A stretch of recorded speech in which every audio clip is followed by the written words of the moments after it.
what Looking kinds for of a places? job is a full-time job. You have to treat it like a job. So get up in the morning, like your regular routine, take your shower, get dressed. You don't have to put your business suit on and a tie, but you should get dressed, and then go about the business of looking for your job. So sitting around the house watching The Price is Right's not going to be... No. Oh, okay. No matter how much you like that bonus, Yeah. no, you're not going to win it, so Okay. you may as well forget Right, it. so it's not just networking events, but doing networking. Yes, you know, Make part your of own job, events. Yes, you want to check your job sites, and there's a lot of different sites that you can look at depending on your line of work, on your expertise, your profession, etc. So check those websites, send out your resumes, and you also want to check on if you've gotten any responses. You want to send follow-up notes. You want to look at and read the papers on the weekends. There's lots and lots of networking events that are available around town. And going to a networking event is not the same as going to a job fair. When you go to a job fair, there are employers that are looking to hire you, so that's where you want to bring all your resumes and your 30-second elevator speech and all those things, because that's the venue for it. Well, and speaking of which, Congressman Barrow had one here at the Civic Center last week. Yes. And people were there from Georgia Power, Savannah State University, Arizona Chemical, used to be part of International Paper, I mentioned Georgia Power, Geechee Tech, Right. Mitsubishi, and they were looking for, they have job openings. Exactly. And they're looking for, and for example, Mitsubishi Power is looking for engineers. Well, you need to get an education. Yeah. And one of the knocks on Savannah has been that a lot of companies don't come here because they think we have a lousy, a terribly educated workforce. The manager at International Paper a few years ago said, I got $14.50 an hour jobs that are going unfilled because people can't even fill out an application properly. All right, can you explain the difference between a networking event and a job fair? Yes.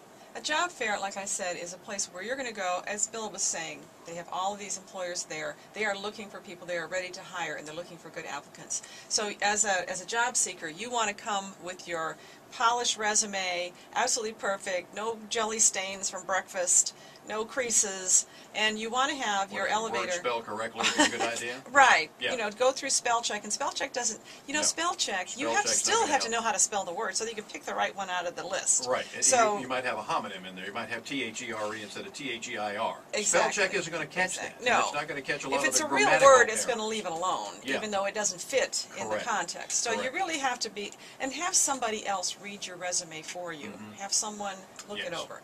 So there you are, and that's a job fair. Your business there is to meet as many people as you like, as jobs that you think would fit your Right, background. exactly. And you want to talk to those individuals and kind of do the soft sell, but I am the best thing since sliced bread, etc. So that's a job fair. Now, when you go to a business after hours, you're not going to come loaded up your arms with your resumes. This is not, and some people actually do that. Yeah.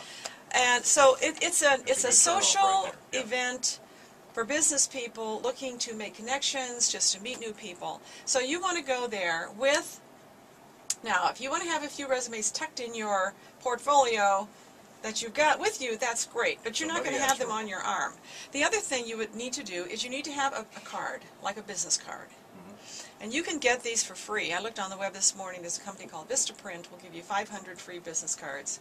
Yep. You probably have to pay for the postage, the shipping, but Yeah. that's it. A nice card, very plain, with maybe a little graphic, no flowers, no puppy dogs, no, any of this kind of stuff. With your name on it, whatever your last title was, or your area of expertise, all of your contact information, your email address, etc. And on the back, if you like, you can put areas that you really have, things that are hot buttons today, Right. like IT or graphic design or whatever it is, but that's something that is very marketable now that you can do. So now you have your business card. So you are on par with these professionals. And don't list 10 different things. No. People No, think you're you- the proverbial jack of all trades, master of none. Exactly. Yeah. How can you introduce yourself and start a conversation without appearing desperate? Well, this is something I saw back in Augusta years ago, and I've never forgotten it. I went to a business after hours, and there was a guy who was looking for a job. Well, we didn't know that because he had on his name, everybody gets a name tag. So you say, what do I put on my name tag? Because I don't have a business, because they usually put the company you work for. So he would put his name, and then he put EIT, E period, I period, T period. And so he would go up and shake hands and go, "Hi, how you doing?" And say, "Oh, EIT, what does that stand for?" And he says, "Well, it actually stands for Executive in Transition."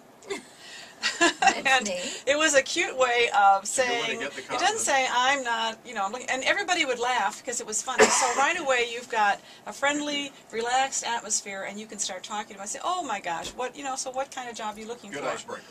Exactly. Excellent. Yeah. Or you can put something like, if you were a registered dietitian, RDSO, and that stands for Registered Dietitian Seeking Opportunities.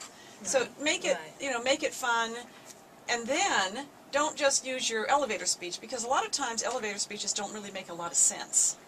And you can say, "Oh, well, really nice, how did you come to Savannah," or whatever. You can say, I'm here, I'm new to Savannah, or I'm new in the job market, and I just wanted to meet as many professionals as I could to see what the marketplace is in Savannah.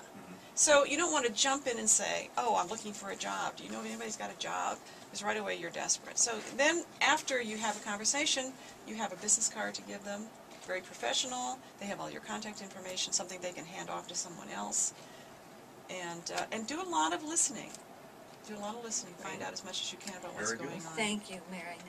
Appreciate That's it. great. Mary Nestor Harper and checking in with us right here on Ageless Radio, brought to you by people like All My Sons Moving and Storage.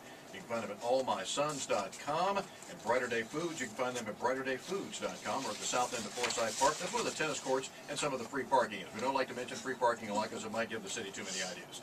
Right here on Ageless Radio, coming up, more on how to get jobs and stuff. Right here at the big one, News Radio 1290 WTKS.